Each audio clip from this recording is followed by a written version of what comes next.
Hej och varmt välkommen. Kanske känner du så här. Du kan redan förstå mycket när du hör eller läser svenska, men när du själv vill säga något, tänker du för länge. Ditt huvud är fullt av tankar. Du vill göra meningen perfekt. Du tänker på grammatik, ord, ändelser. Och sen? Då är stunden förbi. Den andra personen väntar inte mer. Du säger inget. Du är tyst. Jag känner den känslan mycket väl, för jag hade det likadant. När jag började lära mig svenska tänkte jag alltid för mycket. Jag ville inte göra fel. Jag ville visa att jag var smart. Men just det var mitt problem. Jag tänkte och tänkte. Men jag talade inte.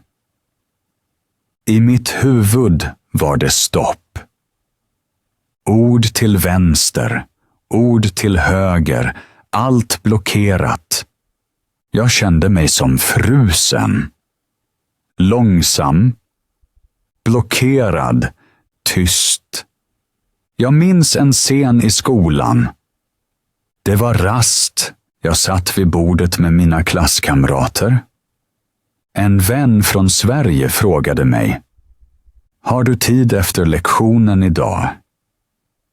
En enkel fråga. Mycket lätt. På mitt modersmål hade jag svarat direkt. Jag ville säga: Ja, jag har tid. Vi kan studera tillsammans. Men i mitt huvud var det kaos. Jag tänkte på rätt form av ha. Jag tänkte på artikeln. Jag ville göra meningen perfekt. Jag väntade för länge. Min mun var stängd. Till slut sa jag bara tyst. Kanske. Det var inte fel. Men det var inte vad jag egentligen ville säga. Och jag kände mig dålig. Jag blev arg. Jag blev ledsen. Jag tänkte, varför kan jag inte bara prata? Varför tänker jag så mycket? Den kvällen stod jag hemma framför spegeln. Jag såg mitt ansikte. Jag frågade mig, varför kan jag inte tala fast jag kan orden? Jag kände skam. Jag kände rädsla. Jag kände mig liten. Men sen förstod jag något. Problemet var inte att jag hade för få ord. Problemet var inte att mitt huvud var dumt. Problemet var, jag tänkte för mycket. Min hjärna var som en dator med för många program öppna. Allt var långsamt. Allt hängde fast. Men språk måste flyta. Språk är som vatten i en flod. Det rinner, det rör sig, det går vidare. Och om du stoppar floden för att du tänker för mycket, då blir det stopp. Då rinner inget mer. I det ögonblicket tog jag ett beslut. Jag slutar tänka för länge. Jag börjar tala, även om det inte är perfekt. Jag börjar helt enkelt prata, även om det finns fel. Även om det ibland låter konstigt. Men det är bättre att säga något än att inte säga något alls. Kanske är det samma för dig. Kanske tänker du också för mycket innan du talar. Kanske väntar du på den perfekta meningen. Och sen säger du inget. Jag vill ge dig mod. Du är inte ensam. Många människor känner likadant. Men du kan ändra det. Ta små steg. Säg enkla meningar. Våga. Tala. Även om det inte är perfekt. Varje mening är ett steg framåt. Varje fel är en liten lärare. Och varje ord för dig närmare ditt mål. Så, börja nu. Sluta tänka så mycket. Börja tala. I nästa kapitel visar jag dig hur du kan göra ditt huvud friare och varför lyssna är en nyckel för att tala snabbare och säkrare. Skriv gärna i kommentarerna, tänker du också för mycket innan du talar? Och om du gillar den här videon, ge mig ett like och prenumerera på kanalen. Så vet jag att du är motiverad och jag kan göra fler tips för dig. Stanna kvar till slutet här, för dina problem med det stora tänkandet kan snart vara borta och steg för steg kommer du märka hur din svenska blir lättare och friare. Kapitel 2. Tala utan att vänta. I början trodde jag alltid att jag först måste ha den perfekta meningen i huvudet innan jag öppnade munnen. Jag väntade och väntade. Jag försökte ordna allt rätt, subjekt, verb, objekt, artiklar, plural, ändelser. Jag spelade grammatik i huvudet som ett litet pussel. Men medan jag tänkte så länge var stunden redan borta. Folk tittade på mig. De väntade. Jag sa inget. Och jag kände mig dålig. Långsam. Nervös. Blockerad. En gång var jag på café. Servitören kom och frågade: Vill du dricka något? En mycket enkel fråga. Jag ville säga: Ja, en kopp te tack. Men i mitt huvud var en storm. Är det en te eller ett te? Ska jag säga tack i början eller slutet? Jag tänkte och tänkte. Och servitören tittade på mig. Till slut pekade jag bara och sa: te! Min röst var tyst, mitt ansikte var rött, jag skämdes. Och det händer ofta när vi tänker för mycket. Vi vill vara korrekta. Men till slut säger vi mindre. Eller inget. Den dagen på kaféet förstod jag något. Problemet var inte att jag inte kunde svenska. Jag kände ordet te. Jag kände tack. Men jag hade väntat för länge. Jag hade försökt göra meningen perfekt. Och just det stoppade mig. Jag bestämde. Jag slutar vänta. Jag börjar tala direkt. Även om meningen inte är perfekt. Även om jag gör fel. Det är som sport. Om du vill lära dig springa, måste du springa. Du kan inte sitta på bänken för alltid och tänka hur man springer. Du måste resa dig och springa. Kanske snubblar du. Kanske är du långsam. Men steg för steg blir du bättre. Språk är likadant. När du talar, lär du dig. Inte när du bara tänker. Kanske är det samma för dig. Kanske väntar du också för länge för att du är rädd för fel. Men vet du vad? Fel är normala. Fel är en del av lärandet. Människor skrattar inte åt dig. De lyssnar på dig. De ser att du försöker. Och det gör intryck, så börja tala. Direkt. Även om det bara är ett ord. Även om det bara är hej eller tack. Säg det. Tala. Vänta inte. Ditt huvud lär sig att svara snabbare. Din mun lär sig att säga ord direkt. Steg för steg blir du friare. Ditt tänkande blir lättare.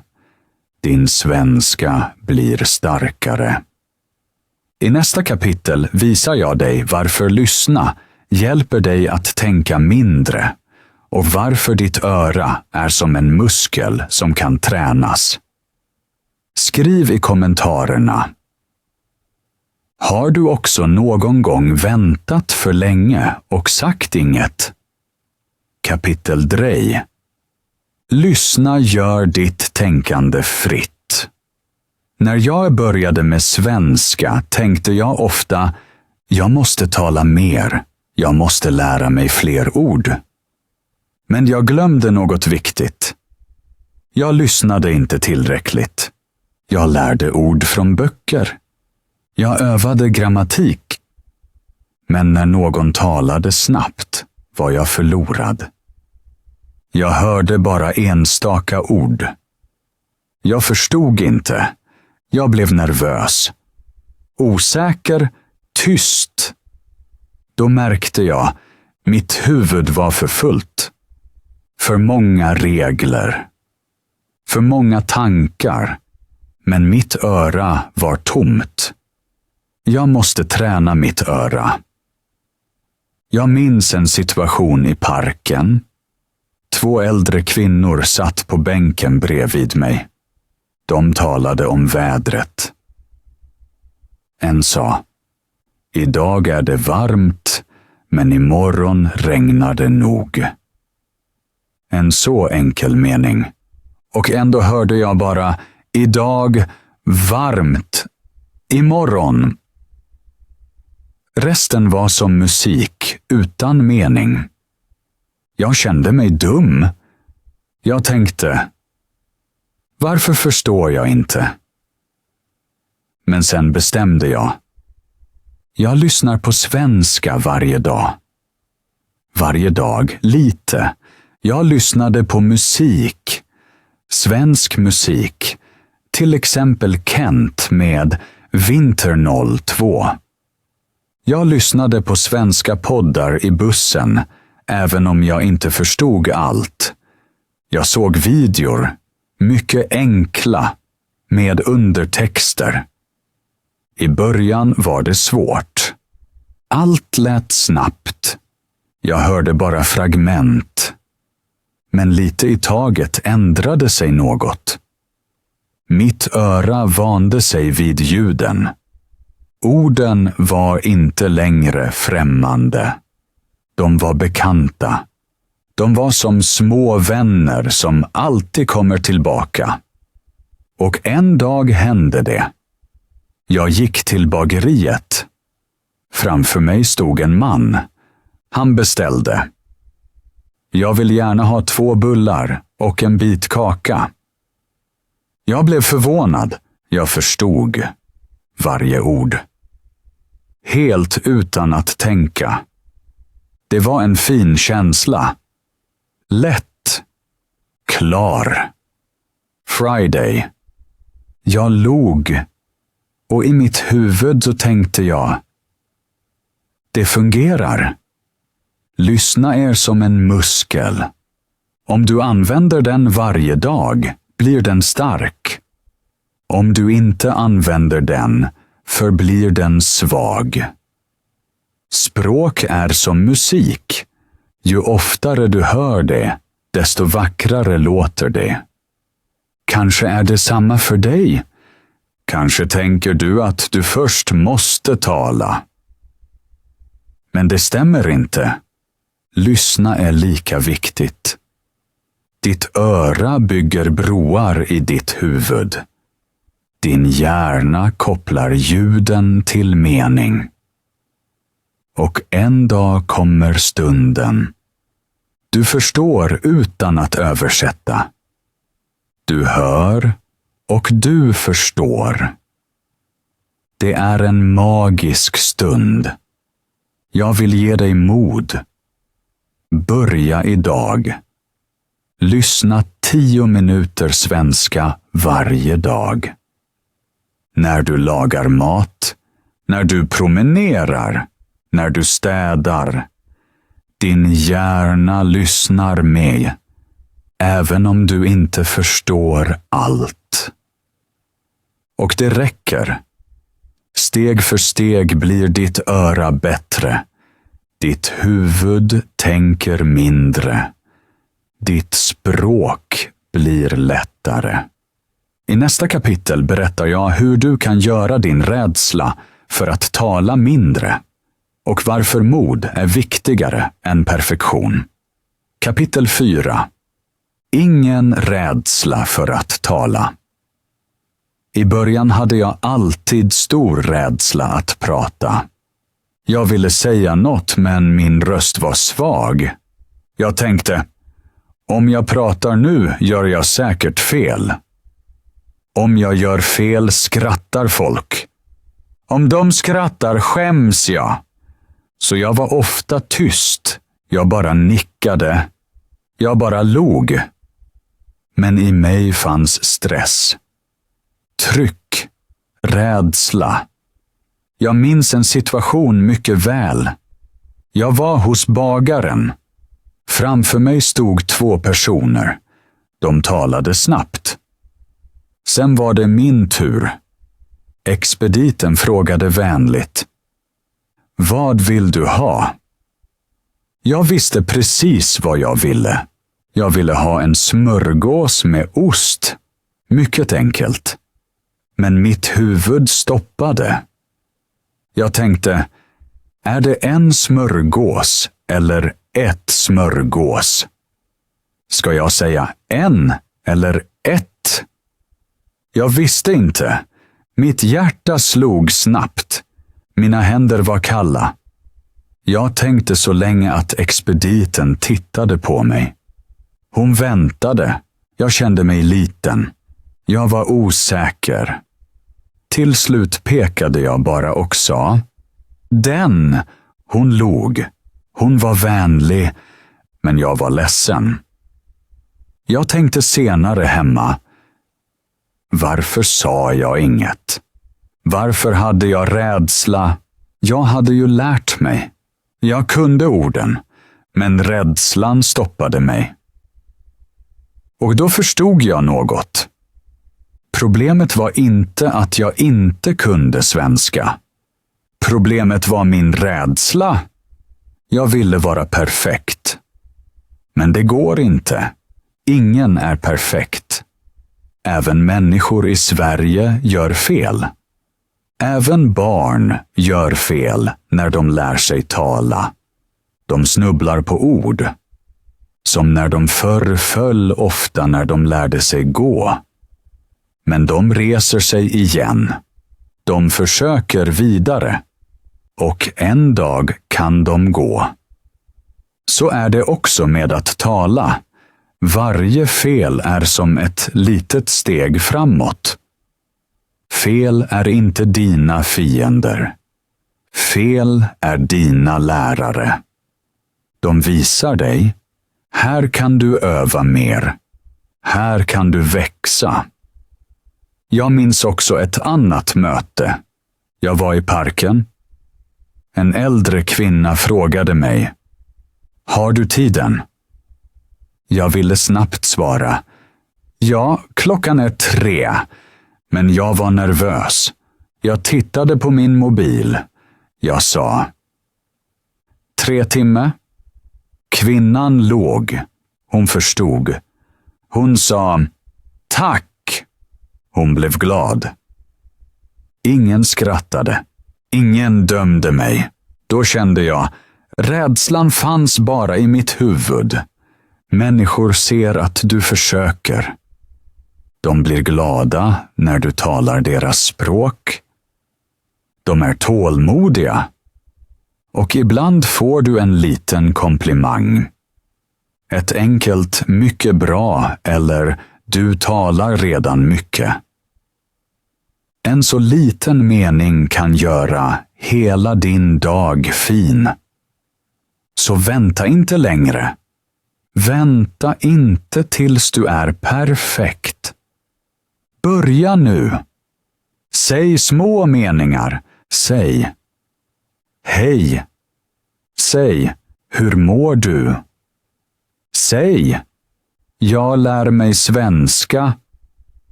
Säg: jag gillar kaffe. Dessa små meningar är som frön. Om du planterar dem varje dag växer ett stort träd. Steg för steg, ord för ord. Och en dag märker du. Du kan tala utan att tänka länge. Kanske känner du dig osäker nu. Kanske har du rädsla. Men du är inte ensam. Många människor känner så. Och många har lyckats göra rädslan mindre. Du kan också. Lita på dig själv. Öppna munnen. Tala. Det gör inget om du snubblar. Det gör inget om du inte kan alla ord. Viktigt är bara, du går igång. Du provar. Du är modig. Och med varje ord blir du starkare. I nästa kapitel berättar jag hur du kan leka med svenska.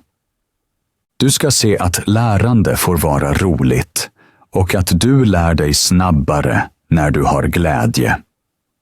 Kapitel 5. Lära sig svenska med glädje. Lång tid trodde jag att lärande måste vara svårt. Jag tänkte, jag behöver tjocka böcker, många timmar grammatik, många regler. Men vet du vad? Jag var ofta trött. Jag var stressad. Jag var utan energi och ibland ville jag bara ge upp. Sen märkte jag, lärande kan också vara lätt. Lärande kan ge glädje. Lärande kan vara som ett spel. Jag minns en eftermiddag mycket väl. Jag var hos min moster. Hon lagade mat. Jag hjälpte henne att skära grönsaker. Samtidigt spelade radion. En låt av Kent. Jag hörde refrängen och sjöng med. I början var det fel. Mitt uttal var konstigt. Men jag skrattade. Jag hade roligt. Och senare när jag var ensam fanns låten kvar i mitt huvud. Jag upprepade orden utan att märka det. Jag tänkte, det är som dans. Du övar stegen. Men när musiken spelar rör du dig automatiskt. Så är det också med språk. En annan gång såg jag en barnserie. Bamse. Rösterna var vänliga. Bilderna färgglada. Jag förstod inte allt. Men jag såg. Björnen flyger. Han talar. Han skrattar. Och plötsligt förstod jag meningen. Kom, vi leker. Jag blev så glad. Det var bara en liten mening. Men den var klar. Den var enkel. Jag sa den till och med högt. Och jag tänkte, det är som ett pussel. Varje nytt ord är en liten bit. I början ser du bara färger. Men bit för bit blir en bild. Och plötsligt ser du allt. Jag började också göra små spel. Jag valde 5 nya ord.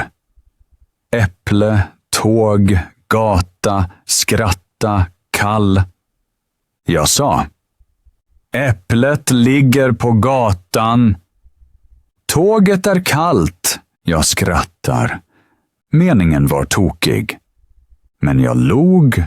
Jag använde orden. Och så stannade de i mitt huvud. Du kan också rita kort. Rita en blomma. Skriv under blomma. Blanda korten. Leta par. Det är roligt. Och du lär dig. Eller spela med vänner. Alla säger ett svenskt ord. Nästa måste direkt göra en mening. Du kommer att skratta. Du kommer att göra fel. Men just det tar dig framåt.